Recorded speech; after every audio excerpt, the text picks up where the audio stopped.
યાત્રાધામ અંબાજીમાં કપડાં સિલાઈની દુકાનમાં લાગી આગ. અંબાજી ગ્રામ પંચાયત શોપિંગ સેન્ટરમાં આવેલ બંધ કપડાની દુકાનમાં લાગી આગ.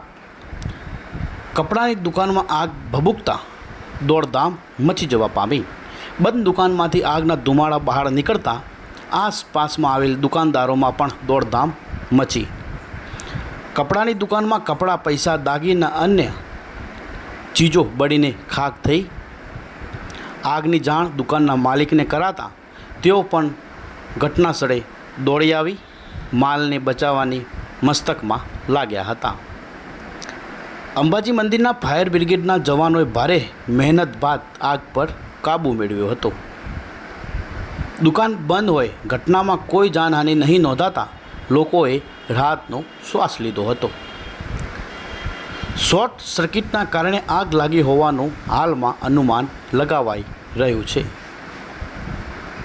નવનિયુક્ત સરપંચ કલ્પનાબેન હેમંતભાઈ દવેએ પીડિત મહિલાની મુલાકાત લીધી અને આર્થિક રીતે મદદ કરી ફરીથી પગ પર થાય તેવી મદદની ખાતરી પણ આપી છે. Umesh Panchal, UR news network, Ambaji. खबर नहीं बनाई, घरे था, घरे काम करता, मैं कई वापता था એટલે અમે અમારા કોમે ભાઈ છે એને ફોન કર્યો કે તમારી દુકાનમાંથી ધુવાડા નીકળે છે. એટલે અમે દોડી આયા એટલે અંદરથી ધુવાડા નીકળતા એટલે ફોન કર્યો લાઇટ વાળા આયા એટલે દુકાન ખોલ્યું. એટલે ખોલીને બાળ્યું તો બધું બાળી ગયું. મારે અંદર દાગીના હતા અને માલ હતો ને એ બધા ડોક્યુમેન્ટ, પૈસા ના રેડીમેડ ની છે અને ટેલર નું પણ 2 જણા કામ કરો, લેડીઝ ટેલર નું, અને પૈસા બધું બળી ગયું છે. એટલે આપણે બંને કોશિશ આપણે મદદ કરી છે તમને. હા, ટેન્શન ના લો.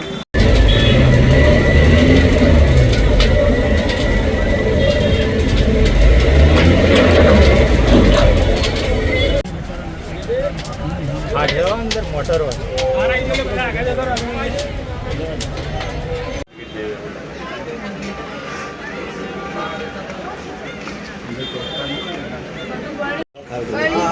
અર્ધું તો મળ્યું ને અર્ધું મળ્યું નહીં.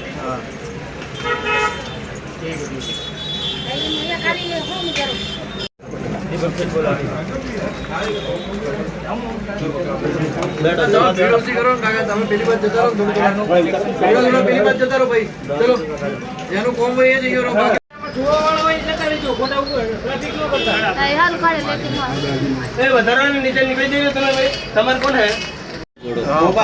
લોકલ નો કોડો છે. આજવીન કિલ્લા કે એવું કશું બારે નહીં. ખાલી ખુલ્લો મારવી કાપી નાખી છે. જાણ થતો આવી ગયેલો આપણે એ તો કરવું જોઈએ, એટલે તો પાણીની ના તકલીફ પડી જાય પછી. અહીંયા નહીં ફેંકો. હા અહીંયા